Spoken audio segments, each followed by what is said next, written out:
Recently, only last week, another case has been filed in the courts of the Republic of Cyprus.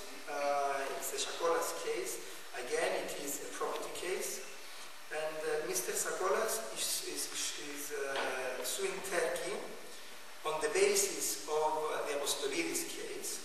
Okay? Mr. Sakolas will try to obtain a judgment from the courts of the Republic of Cyprus and try and have that judgment, if obtained, enforced in some other EU country. It remains to be seen what will come out of that and whether this will have a successful outcome. Personally, I believe that one could sue Turkey in the courts of the Republic of Cyprus for a series of human rights or other human rights violations, such as the loss of life, not during the fighting of 1974, but say for the killing of unarmed men and women, because that will not enjoy state immunity. And also the right to family and similar cases like that. But then again, all these cases have not been tested, have not been tried, so one can never be sure as to whether they will be successful or not. Currently, there are negotiations going on. And property, of course, is a major part of these negotiations. I have heard Mr. Christofias last week, who spoke very strongly against taking legal action on this matter of property. He urged people not to go to the IPC, and he made very clear his opposition to taking legal action regarding property cases.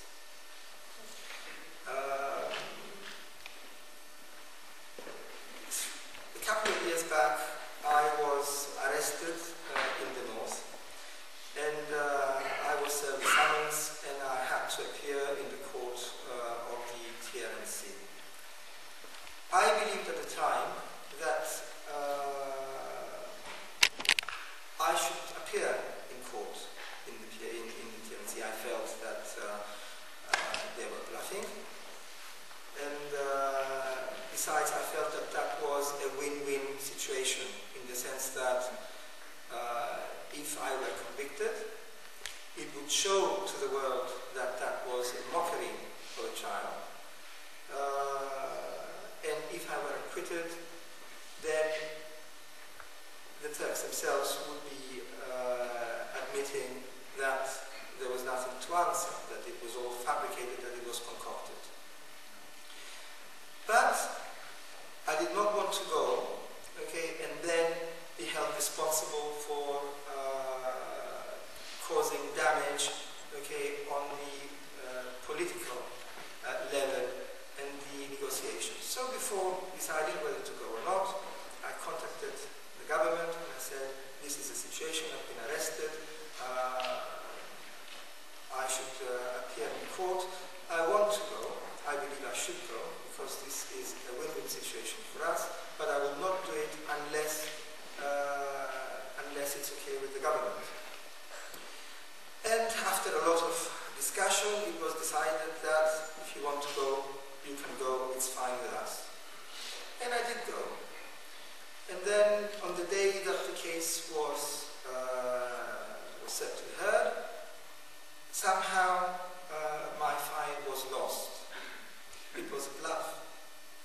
They couldn't possibly try me, not at the time, because the press was there, journalists from the Times was there, and it would either appear that it would be a mockery of trial, or they would have to acquit me.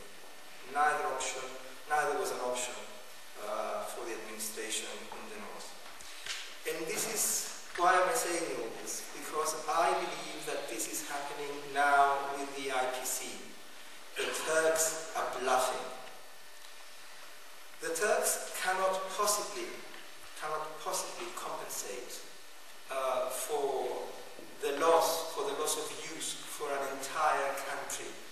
okay, for 36 years.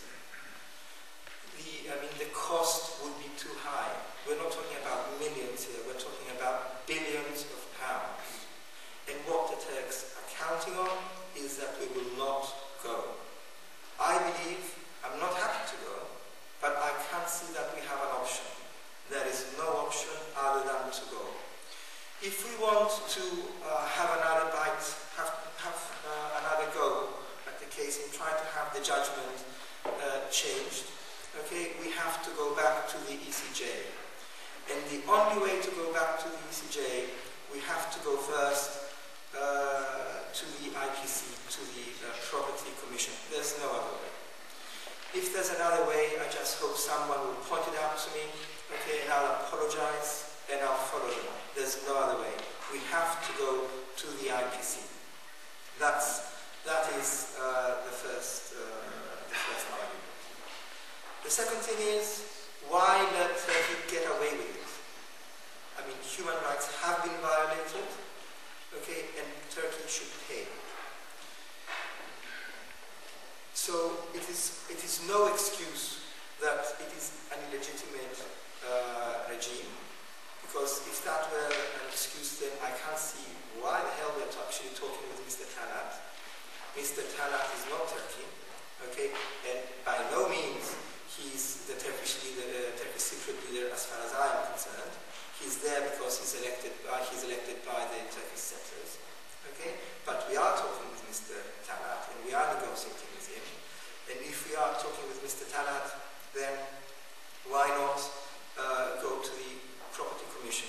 It is not individuals who can provide recognition to either states or legitimacy to the IPC. Legitimacy has been given by the court, and the law is not what we believe is right, it's what is actually enacted as a law and what the courts actually decide. And the European Court of Human Rights has decided. Now, coming back to what the President, Mr. Christofias, has urged us to do, or rather not to do. Mr. Christofias has urged us not to go to the IPC. I fully respect that. Mr. Christofias is a President of the Republic, okay? He has been elected by the Cypriot people, and I believe that now that it is the final phase of the negotiations, I don't think people should act in a way that might be perceived as creating problems to the negotiations.